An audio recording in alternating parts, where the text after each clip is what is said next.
안녕하세요. 오늘도 와주셔서 감사드리며 그럼 오늘의 사연 읽어보겠습니다. 안녕하세요. 저는 올해로 39살이고 5살짜리 아이 하나 키우고 있는 돌아온 싱글맘이에요. 인물감 못했던 저의 삶이 너무 후회되고 연애를 1년 하고 결혼하여 무려 5년 만에 이혼한 저의 황당하고 기가 막힌 사연을 들려드릴게요. 저를 표현하자면 한마디로 알아주는 퀸카였어요. 중학교, 고등학교 시절에는 사실 외모에는 관심이 없어서 그런지 잘 몰랐는데 대학생 때부터 저의 미모는 빛을 발산하기 시작했어요. 아빠를 닮아서 키가 컸고 엄마의 몸매를 닮아서 부모님께 감사함에 고개가 절로 숙여질 만큼 제가 봐도 괜찮은 몸매였죠. 심지어 피부도 타고나서 엄청 좋았어요. 어디를 가나 미팅 1순위, 소개팅 1순위로 스케줄이 참 바빴어요. 미녀의 삶이란 정말 멋졌어요. 콧대가 하늘을 찔렀죠. 미모는 무기라는 말은 정답이었어요. 어디를 가나 승리했으니까요. 어떠한 말을 해도 제가 하는 말은 전부 명언이 되었고 어떠한 행동을 해도 애교로 퉁쳐버리는 그런 완벽 그 자체였어요. 대학교 때는 신입생으로 들어가자마자 학번을 대표하는 미인이었고 동기들에게나 선배들에게나 단시간에 소문이 날 만큼 외모로 유명했어요. 그리고 남자 선배들은 선배님이라고 부르지 말고 오빠라고 부르라고 하기도 했고 여자 선배들은 전부 시기와 질투에 저를 쳐다보지만 결국 어떤 자리에 가면 저와 친해지고 싶어 안달이었고요. 한마디로 남자들은 너무나 쉬운 존재였어요. 그렇게 저는 화려한 생활을 했고 저의 흑기사 노릇을 자초하는 남자들이 많았어요. 저는 그게 당연하듯 받아들였고요. 수많은 남자 중에서도 착하고 공부를 꽤 잘하는 선배가 있었는데 그 선배는 유독 수줍음을 많이 타고 저에게 고백만 할 뿐 아무것도 바라지 않았으며 묵묵히 저를 바라봐주는 사람 정도라고 해야 할까요? 물론 저는 존재감도 없는 그런 선배한테 관심은 1도 없었고요. 그렇게 그 선배는 군대를 가면서 자연스레 연락이 끊겼고 사실 언제 갔는지 기억조차 나지 않았어요. 대학교 캠퍼스 커플도 몇 번 하고 다른 학교 오빠들도 사귀면서 그렇게 시간은 흘렀고 어느새 저는 대학을 졸업하게 되었어요. 졸업을 하고 취업을 하게 되었는데 또 학생 때와는 다른 삶이 펼쳐졌어요. 하지만 미인은 알아본다고 남자들은 눈이 하트가 되어 절 바라보았고 제가 조금만 끼를 부려도 어찌나 호의를 베풀던지 인생이 이렇게 쉬운 거였냐며 하루하루가 즐겁고 편안한 나날들이었어요. 직장에서 비밀 연애도 하고 또 헤어지기도 하고 나이트 가서 술도 먹고 밤새도록 놀고 그런 젊음을 만끽하며 20대 초반을 훌쩍 보내게 되었어요. 그러던 어느 날 회사에서 옛날 학교에서 그 존재감 없는 선배를 우연하게 만나게 된 거였어요. 어머, 오빠 맞아? 존재감 제로였던 그 선배는 공부를 잘해서 그런지 저희 회사와 거래하는 규모가 좀 큰 거래처의 실세였던 거였죠. 어린 나이에 좀 높은 위치에 있었고 검은 슈트에 검은 풀테 안경까지 세련된 모습이었어요. 삐쩍 꼴았던 학생 때와는 달리 운동을 한 건지 어깨도 이렇게 넓었었나 할 만큼 눈길을 끄는 외모가 되어 있더라고요. 정말 위치가 사람을 만든다고 했던가요? 대학생 때 찌질했던 모습은 온데간데 없고 제 눈이 이상한 건지 심지어 아우라까지 보였어요. 이슬아. 안녕. 오빠 완전 성공했네. 진짜 멋있어졌다. 저는 이 남자는 제 것으로 만들어야겠다는 생각에 적극적으로 나간 것 같아요. 그래서 눈웃음과 초필살기 애교를 발사했어요. 이것에 안 넘어온다면 남자가 아니죠. 오빠, 우리 이렇게 만난 거 우연 아니고 인연인 거 아니야? 그런 의미에서 저녁에 둘이 같이 한잔 할까? 정말? 무조건 좋지. 네가 보자고 하는 건데. 일은 몇 시에 맞춰? 데리러 올게. 이 남자 아직까지 저를 좋아하는 것 같더라고요. 역시 남자들이란 하며 결혼은 이런 남자랑 하는 게 맞는 것 같다는 생각도 들더라고요. 사실 저는 남자도 만나볼 만큼 만나봐서 그런지 날라리는 절대 만나지 말아야겠다고 다짐하고 생각하고 있었던 찰나였기에 안정적인 직장에 차분한 성격의 그 선배가 제 눈에 들어온 것이었어요. 그렇게 저희는 그날 밤 술을 한잔하게 되었어요. 이런저런 이야기를 나누었고 1차를 먹고 2차를 먹었는데 역시나 정말 이 오빠는 예전과 똑같이 지루하고 재미없더라고요. 하지만 뭔가 의젓하고 멋있는 것이 딱 결혼 상대로는 좋겠다 싶었습니다. 부모님도 좋아할 것 같은 스마트한 외모에 거기다 예의까지 바르고 겸손한 말투까지 참 괜찮다 싶었어요. 오빠, 나 술이 많이 취한 것 같아. 그만 집으로 갈까? 그래? 알겠어. 집 어디야? 데려다 줄게. 매너도 좋았어요. 그리고 집에 데려다 줄 때도 저에게 손을 잡는다거나 뭔가 바란다거나 그런 것 하나 없이 집으로 데려다 주더라고요. 속으로 이 사람 왜 이렇게 잘 성장한 거야? 라고 생각했죠. 그렇게 그날부터 오빠와는 자연스럽게 계속해서 연락을 주고받았어요. 저도 그 당시 이렇다 할 만나는 남자가 없었기에 오빠의 사귀자는 말에 응하게 되었죠. 오빠는 회사 때문에 거처를 지방에 두고 있었고 연애를 한다면 장거리 연애인데 괜찮겠냐며 저의 의사를 물어보았어요. 저는 이 오빠에 대한 마음이 아직 그렇게 애틋한 사랑이 아니어서 그런지 별 문제라고 생각하지는 않았습니다. 저와의 거리는 차로 2시간 정도가 되는 거리여서 주말마다 볼 수 있으니 주말에는 내려와서 저를 만나기로 했죠. 그렇게 저의 장거리 연애는 시작되었어요. 알고 보니 오빠는 회사에서 꽤 유능한 인재였고 그 능력을 인정받으며 승진을 거듭하고 승승장구를 했고 저는 저 나름대로 회사 생활도 열심히 하고 친구들도 만나며 인생을 즐기며 잘 살았어요. 하지만 바람을 핀다거나 양다리를 걸치는 그런 양심의 가책을 느끼는 행동은 한 적이 없었죠. 워낙 제가 술을 좋아해서 친구들과 모임은 많았지만 나름대로 고지식한 면이 있어 조신하게 살았거든요. 오빠는 늘 한결같이 저를 사랑해 주었고 믿음과 무한한 신뢰를 주었어요. 딱 말 그대로 안정적인 사랑이었죠. 친구들이나 언니들에게 오빠를 소개해주면 모든 분들이 100점이라고 할 만큼 괜찮은 사람이었어요. 외모도 잘생긴 얼굴은 아니었지만 분위기가 주는 묘한 매력이 있어서 깔끔하고 믿음직스러운 인상이었거든요. 성격도 차분하고 게다가 똑똑하기까지 해서 결혼할 거면 저런 남자랑 하면 잘 산다며 칭찬 일색이었어요. 집에 데려다 주다 우연히 마주치게 되어 부모님께도 소개를 시켜드리게 되었는데 어찌나 예의 바르게 행동하던지 그 모습에 한 번 더 반하기도 했죠. 그러면서 저도 시간이 지나니 오빠의 그런 참된 모습을 발견하게 되었고 저도 점점 오빠를 닮아가기 시작하면서 노는 것도 줄이고 오빠와의 미래를 그려보게 되었습니다. 한 번은 깜짝 놀래켜주려고 평일에 연차를 쓰고 오빠가 일하는 곳으로 간 적이 있어요. 오빠가 좋아하는 요리를 해주려고 잔뜩 싸들고 숙소에 도착해서 잔뜩 요리를 해놓고 화장실에 숨어 있었습니다. 오빠는 일을 마치고 돌아왔고 함께 일하는 직장 동료분들과 함께 들어왔어요. 음식들이 잔뜩 있는 걸 보고 오빠는 제가 왔다는 걸 눈치채고 직장 동료들을 돌려보낸 후 저를 불렀습니다. 이슬이 온 거야? 오빠, 짠! 어떻게 온 거야? 이 멀리까지. 고마워.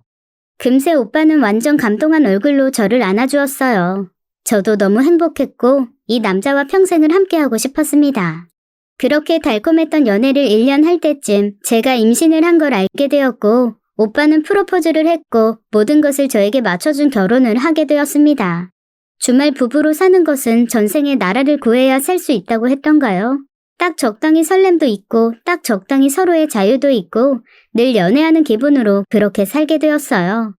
그러면서 여느 부부처럼 저는 태교도 편안하게 할 수 있었고 남편은 저에게 외조를 더욱 완벽하게 해주었어요. 제가 필요하다는 건 하나도 빠짐없이 해줄 정도로 불편함이 1도 없게 만들어주었죠. 임신 선물로 남편은 저에게 외제차를 선물로 주었고 엄마와 함께 여행 갔다 오라며 해외여행까지 보내주었어요. 이런 남자가 또 어디 있을까? 저의 인생은 계속해서 나이스 샷이었죠. 또 시댁은 아들을 원했는데 제가 임신한 아이가 딱 아들이어서 뭐 하나 빠진 것 없는 완벽 그 자체였던 거였어요. 그렇게 결혼한 지 3년쯤이 지났고 남편은 더욱더 바빠졌습니다. 2주에 한 번꼴로 집에 왔고 어찌나 바쁜지 살도 빠졌더라고요. 저는 걱정이 되어서 아이가 어려 직접 가지는 못하고 보약을 지어 남편의 숙소로 보내주었죠. 그리고 보약은 배달이 되었다고 연락이 왔는데 아내에게 전달 완료라고 메시지가 뜨는 거였어요. 저는 너무 놀라 업체 측에 전화를 해보니 아내에게 보약을 전달했다는 거였어요. 거기는 남자 혼자 살고 있는데 무슨 소리냐며 제가 되물었지만 업체에서는 확실하게 여자분이 받았다는 답만 했습니다. 저는 그때 조금 뭔가 이상함을 느꼈고 남편에게 전화를 걸었어요. 여보, 보약 잘 받았어? 안녕하세요. 정말 고마워. 잘 먹을게. 이런 것까지 신경 안 써도 돼. 그런데 여보, 어떻게 받은 거야? 일하고 있던 시간이었잖아.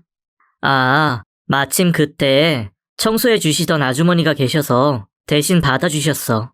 아, 그랬구나. 알았어. 잘 챙겨 먹고 수고해. 그럼 그렇지. 저밖에 모르는 남편이 그럴 리가 없다 싶었어요. 하지만 여자의 촉이라는 게 무시할 수가 없더라고요. 그 주말에 남편이 왔고 남편이 잘 때 몰래 핸드폰을 보았습니다. 사실 개인 사생활이라서 각자의 핸드폰은 보지 않았는데 그날따라 너무 보고 싶더라고요. 그래서 저는 문자 전화할 것 없이 샅샅이 보았는데 결론은 아무것도 없었어요. 괜한 의심이다 싶어 이제 신경 쓰지 말아야지 하고 남편을 껴안고 누워서 잠을 청하려는 찰나에 징 하고 진동 소리가 들리는 거였어요. 뭐지? 하며 휴대폰을 보았는데 제 것도 아니었고 남편 것도 아니었죠. 그런데 또 진동 소리가 징 하고 들렸어요. 안 잤어? 뭐해? 응, 오빠, 자려고 하는데 진동 소리가 들려서. 뭐지? 난 안 들리는데. 옆집이겠지. 이 집에서 산 것이 몇 년인데 옆집에 진동 소리가 들린다는 것은 말이 안 되는 소리였죠. 분명 뭔가 있다는 생각에 확신이 드는 순간이었어요. 남편은 일요일 밤 숙소로 갔고 저도 왜 그날따라 반드시 따라가야겠다는 생각이 든 건지는 모르겠지만 남편의 뒤를 밟게 되었어요. 숙소로 들어가는 걸 확인하고 밖에서 창문에 불 켜지는 걸 확인했습니다. 별 문제가 없었어요. 하지만 저의 의심은 사라지지 않았고 한참을 보는데 창문가에 두 사람이 서 있는 모습이 보이는 거였어요. 분명히 머리가 긴 여자였고 창문에 비치는 모습이 껴안고 있더라고요. 시간은 새벽 1시, 누가 봐도 말도 안 되는 장면이었고 저는 당장 숙소로 올라가 벨을 눌렀습니다. 남편은 저인지 모르고 밑옷을 벗은 채 나오더라고요. 어떻게 온 거야? 아내 누구야? 어떻게 온 거냐니까. 나와봐. 아내 누구냐고. 꼭 이렇게 해야 되겠어? 너 감당할 수 있냐? 무슨 말이야? 저는 남편을 밀어버리고 방을 들어갔는데 누가 봐도 딱 20대의 어린 여자애가 옷을 홀딱 벗은 채로 침대에 누워있는 것이었습니다. 아줌마, 문 닫아요. 야, 너 뭐야? 하면서 여자애의 머리채를 잡았는데 갑자기 뒤에서 남편이 다가와서는 저의 팔을 세게 잡아 질질 끌고 나와서 거실 바닥에다가 저를 밀어버렸어요. 너 나랑 이혼할 거 아니면 집으로 가라. 무슨 소리 하는 거야? 바람 피우는 장면 다 들켜놓고서는 나한테 한다는 소리가 고작 그거야? 너 같은 날라리 이렇게 인간답게 살게 해줬으면 됐지. 뭘 더 바래? 어떻게 그런 말을 할 수가 있어? 내가 아는 오빠 맞아? 진짜 사람 피곤하게 만드네. 아줌마, 저 오빠랑 산 지 6년 됐어요. 아줌마 만나기 전부터 사랑했던 사이였고 아줌마가 임신해서 어쩔 수 없이 제가 그 결혼 허락한 거예요. 저는 하늘이 무너지는 것 같았어요. 나이스 샷인 줄 알았던 저의 인생이 한순간 완전 진흙탕이 돼버렸죠. 제가 예쁘다는 생각에 미쳐서 이 남자가 저에게 반한 줄로만 알았고 이 남자는 완벽하게 제 것이라 생각했어요. 제 착각이었죠. 남편은 이 20대 어린 상간녀와 저와 결혼하기 전부터 만나왔고 결혼을 허락해 주었다는 말도 황당하고 열받고 어이가 없었어요. 정말 배신감에 치를 떠는 순간이었습니다. 아줌마, 편하게 살고 싶죠? 그러니 자식 키우면서 거기서 사세요. 주말은 제가 집에 보내드릴게요. 이렇게 잘난 남자 반반 나누어 살면 되잖아요. 저는 도저히 참을 수가 없었고 손에 잡히는 모든 것을 집어던지고 소리를 지르고 난리를 쳤습니다. 그랬더니 남편은 저를 힘으로 제압했고 따귀를 때렸어요. 그러면서 평소 담배도 안 피우던 사람이 담배까지 피더라고요. 그러면서 제게 이렇게 말했습니다. 네가 바라는 게 이혼이야? 애는 어떻게 키우려고? 제발 정신 좀 차리고 현실을 봐라. 오빠 진짜 정신 나갔어? 어떻게 나한테 이럴 수가 있어? 너 잘 생각해. 나는 이혼할 생각 없고 너를 버릴 생각도 없어.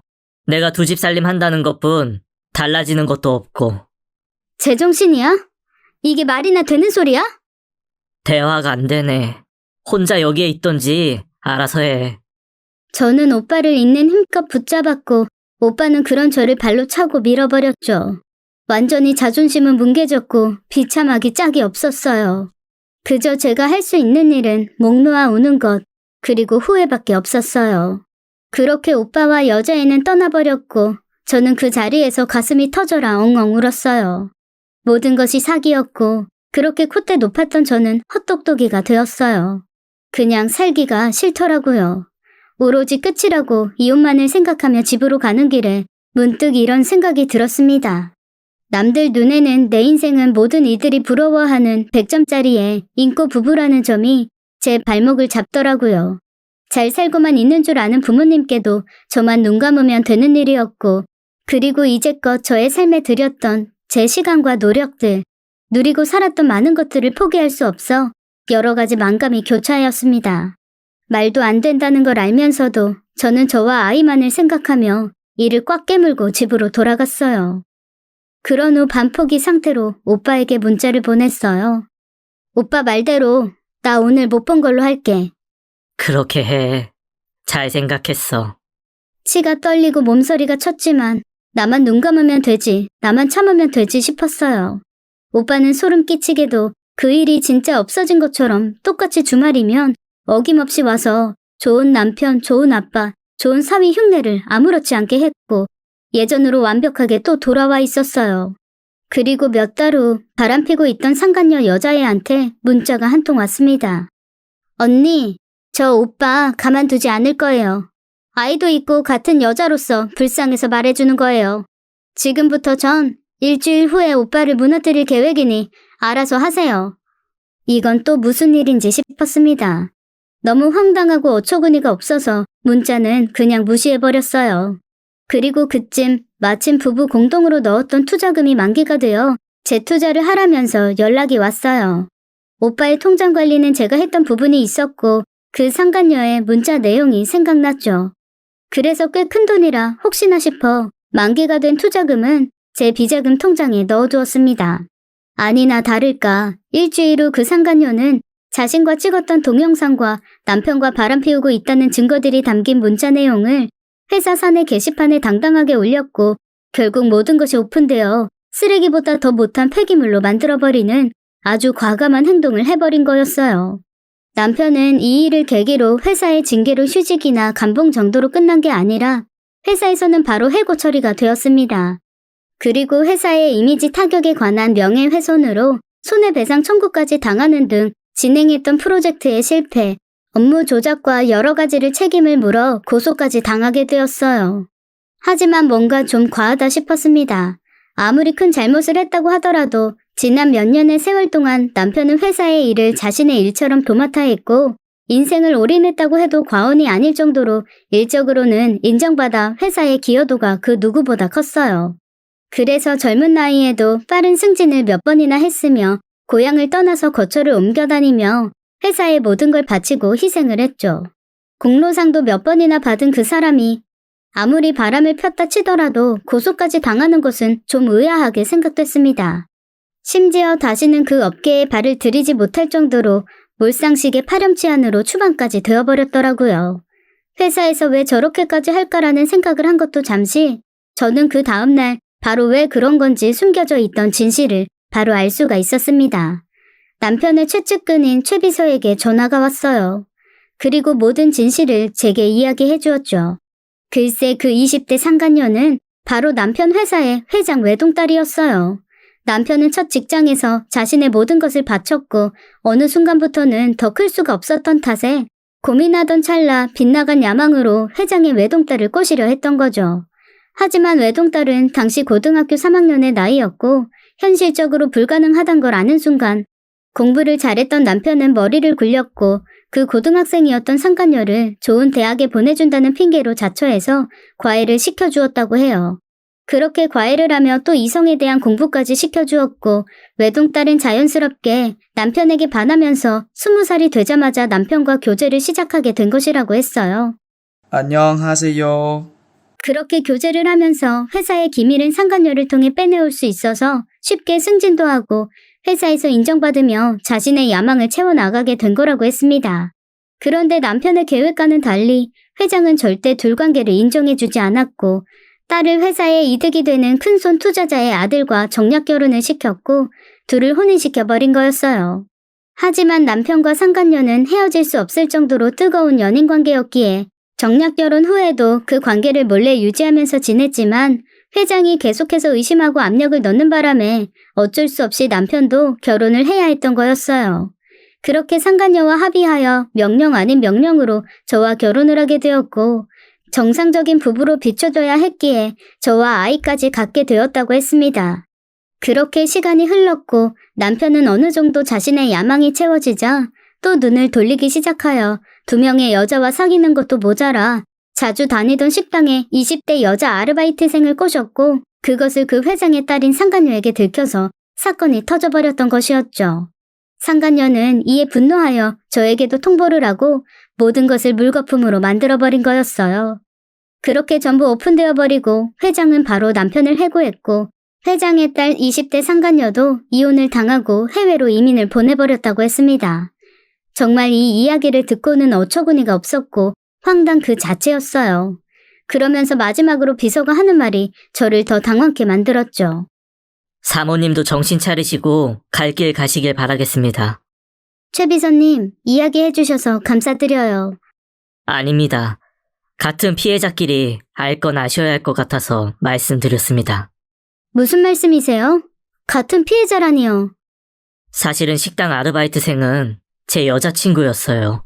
부장님은 그걸 아시면서도 일부러 제 여자친구에게 접근해서 심심풀이로 갖고 놀았습니다. 완전 쓰레기도 이런 쓰레기가 없었어요. 저는 그 말을 듣고는 정말 너무 충격을 받았고 더 이상 말을 이을 수가 없어 그렇게 통화를 종료했습니다. 남편은 멘탈이 탈탈 털린 상태로 집으로 돌아왔어요.